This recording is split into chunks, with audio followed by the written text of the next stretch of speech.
Merci. Nurse Claire Dubois froze. That voice, she knew that accent. But how could it be? His face was unrecognizable from burns. His eyes were closed. He'd been in surgery for hours. Merci, the wounded soldier said again, in French. Thank you. Claire's heart began to race. The bandage in her hands dropped. What's your name? She whispered, her voice trembling. The soldier tried to open his eyes, barely. Pierre. Pierre Dubois. Claire's world spun. Pierre, her cousin Pierre, missing for 6 years. The man her family thought was dead, and now he was here. Unrecognizable, in his own cousin's hands. Tears streamed down Claire's face, because in that moment she understood. Sometimes the lost return in the most unexpected ways. Now I'm going to ask you a simple question. Does this story end happy or tragic? Write happy or tragic in the comments.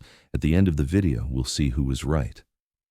By the way, welcome to Frontline Diaries. Here, every day, I share incredible stories of war's unsung heroes. Don't forget to subscribe and turn on notifications. If you're ready, let's continue with this shocking story. Paris, 1938, summer. Claire Dubois was 12 years old. Her cousin Pierre was 14. They were inseparable. Every Sunday, the Dubois family gathered at their grandmother's house in Montmartre. Claire and Pierre would run through the garden, climb trees, steal cookies from the kitchen. You're too slow, Claire, Pierre would laugh. No, you're just too tall, Claire would protest. One Sunday in July, the family took a photograph. Everyone gathered in the garden, grandmother in the center, parents around her, and in front, kneeling on the grass, Claire and Pierre. They were smiling, arms around each other's shoulders. After the photo, Pierre gave Claire a small gift. A silver locket. What's this? Claire asked. Open it. Inside was the photo they'd just taken, the two of them, smiling. So you never forget, Pierre said. We're family. Forever. Claire hugged him. Forever. That was the last peaceful summer they would know. September 1939. War broke out. Pierre's father, Claire's uncle, was called to serve in the French army. Pierre wanted to go too. I'm 15. I can fight. His father refused. You're too young. Stay with your mother. Protect her. But Pierre was restless. In 1940, when Germany invaded France, everything changed. Paris fell. The occupation began. Claire's family stayed in Paris, but Pierre's family fled south, to the free zone. We'll see each other soon, Pierre promised as they said goodbye. When the war ends. Claire held the locket. Forever, right? Forever. That was the last time Claire saw Pierre. The years passed. Claire heard occasional news about Pierre. Letters came from the south. He was safe. He was helping on a farm. Then, in 1942, the letters stopped. Claire's mother wrote to Pierre's mother. No response. They tried finding them. Nothing. In 1943, a neighbor brought terrible news. Pierre's entire village had been raided by German forces. Many young men had been taken, some killed, some disappeared. Pierre's name was on a list of the missing. Claire's family mourned. They held a small memorial service. He's gone, Claire's mother cried. My nephew is gone. Claire didn't cry. She couldn't accept it. She wore the locket every day, looked at the photo, and whispered, You promised. Forever. In 1943, Claire made a decision. She was 17 now, old enough to help. She joined the French resistance as a volunteer nurse. Why? Her mother asked, afraid. It's dangerous. Claire touched the locket around her neck. Because Pierre would want me to help. Because someone has to. Claire trained in secret. She learned to treat wounds, stop bleeding, perform basic surgery. By 1944, she was working in underground field hospitals, treating resistance fighters, hiding from German patrols. It was dangerous. Every day could be her last, but Claire felt purpose. She was saving lives, honoring Pierre's memory. June 6, 1944. D-Day. Claire heard the news from a resistance radio. Allied forces had landed in Normandy. The liberation of France had begun. But with liberation came casualties, thousands of wounded soldiers. The resistance set up field hospitals near the front lines. Claire volunteered immediately. It's chaos there, her commander warned. You'll see things you can't unsee. Claire nodded. I'm ready. She wasn't ready. D-Day +3, June 9th, 1944. Claire's field hospital was in a half-destroyed barn near Caen. Wounded soldiers arrived constantly, American, British, Canadian, French. Claire worked 18-hour shifts, triage, surgery assistance, bandaging, comforting the dying. She saw men with missing limbs, men screaming in pain, men calling for their mothers in their final moments. But she couldn't stop. There was no time for emotion. One afternoon, a stretcher arrived. "Severe facial burns," the stretcher bearer shouted. "Found him in a burning tank." Claire ran over. She looked at the soldier. His face, dear God, his face. The burns covered everything. Bandages wrapped around his head. Only his eyes and mouth were visible, and barely. "Get him to surgery," Claire ordered. "Now." The soldier was unconscious, barely breathing. Claire and the surgical team worked for 6 hours. It was touch and go. Multiple times they almost lost him. But finally, the soldier stabilized. "He'll live," the surgeon said, exhausted. "But his face, there's severe damage. He'll need reconstructive surgery, multiple procedures."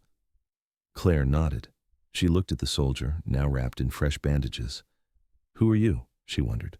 "What's your story?" 3 days later, the soldier woke up. Claire was checking his bandages when his eyes opened, slowly, painfully. Où suis-je?" he whispered in French. Where am I?" Claire leaned closer. "You're in a French field hospital near Caen. You're safe."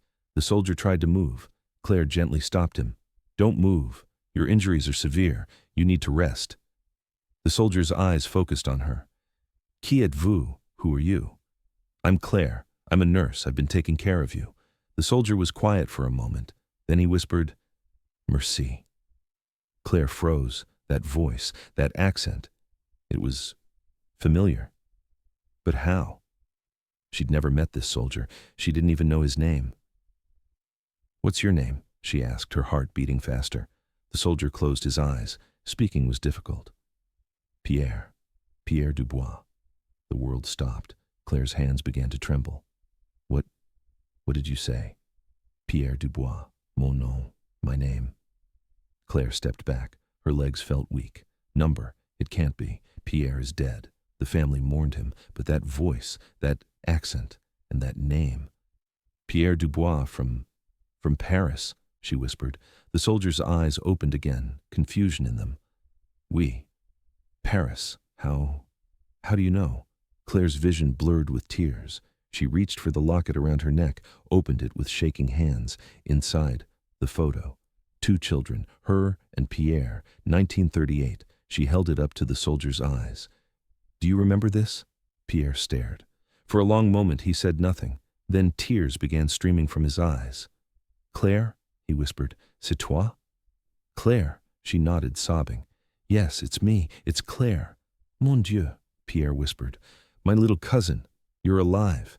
"You're alive," Claire cried. "We thought you were dead. For 2 years, we thought you were dead." Pierre tried to reach for her hand. Claire took it, held it tightly. I thought I'd never see family again," Pierre whispered. Claire couldn't speak. She just cried, held his hand, and thanked God for this impossible miracle. Over the next days, as Pierre slowly healed, he told Claire his story. In 1942, German forces had raided his village. Pierre, then 18, had been taken, forced into labor, sent to Germany to work in factories. "I tried to escape," Pierre said, 3 times. Each time they caught me, beat me, sent me back. In 1943, Pierre was transferred to a different camp. This time, he succeeded in escaping. He made his way back to France, joined the French resistance. "I wanted to fight," Pierre said, "for France, for family, for everyone we lost." By 1944, Pierre was part of a resistance cell near Normandy. When D-Day came, they joined the fight. "We were attacking a German position," Pierre explained. "I was driving a captured German tank." And then it exploded. I don't remember anything after that. Claire listened, tears in her eyes. "Your mother," she said. "Pierre, your mother thinks you're dead." Pierre closed his eyes. "I know. I couldn't contact her. It was too dangerous. The resistance. We had to stay hidden." "After the war," Claire said, "we'll find her. We'll tell her you're alive." Pierre nodded. after the war. The weeks passed. Pierre's condition slowly improved. The burns began to heal. The bandages came off piece by piece, but the scars remained. Pierre's face was changed. The burns had left permanent marks. His skin was discolored. One side of his face was scarred heavily. When Pierre first saw himself in a mirror, he turned away. "I'm a monster," he whispered. Claire took his hand. "You're my cousin. You're Pierre. That's all that matters. But my face, your face shows you're a survivor, a fighter, a hero." Pierre looked at her, tears in his eyes. "I don't feel like a hero." "You are. Trust me." August 1944. Paris was liberated. Claire and Pierre heard the news together. In the field hospital, patients and staff cheered. "We won!" someone shouted. "We're free!" Claire looked at Pierre. He was smiling, despite the scars, despite the pain. "We did it," he said. Claire hugged him carefully, avoiding his injuries. "We did."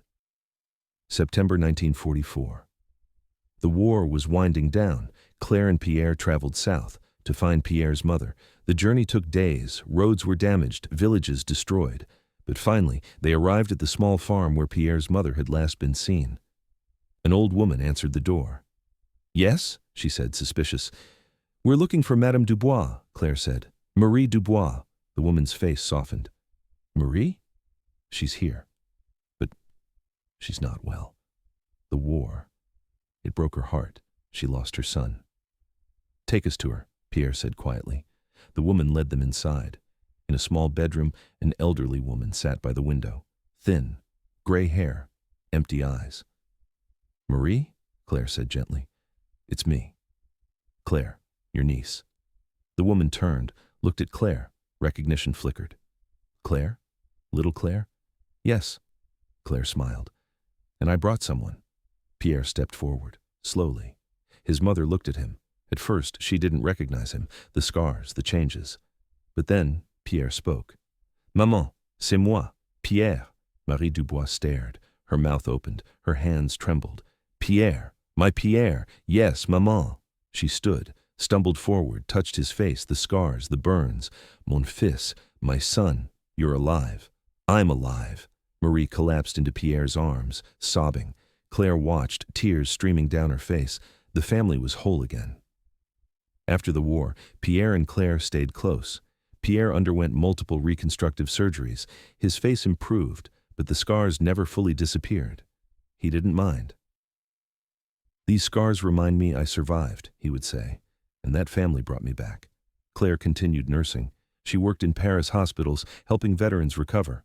Every Sunday, the family gathered again, at grandmother's house in Montmartre, just like before the war. But now, they appreciated it more. One Sunday, Pierre gave Claire a gift.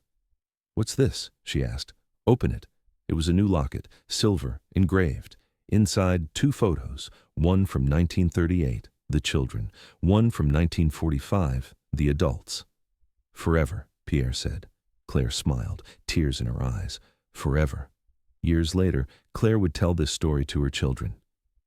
"Your Uncle Pierre," she would say, "was lost for 6 years.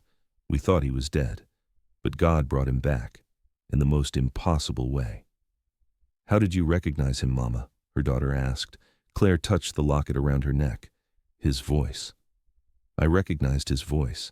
Even when his face was burned beyond recognition, his voice was still Pierre's, still family." "What does that teach us?" Claire smiled. "It teaches us that family is more than what we see. It's what we hear, what we feel, what we know in our hearts. And that sometimes the lost come back." Pierre lived until 1987. He was 63 years old. At his funeral, Claire placed the locket in his casket. "Now we're together again," she whispered, "forever." And in a way, they always had been, because family, true family, never truly disappears, even in war, even in death, forever. So did the story end happy or tragic? What did you write in the comments? Did you guess correctly? If this story moved you, don't forget to hit the like button. And to see a new Frontline Diaries story tomorrow, don't forget to subscribe. See you soon.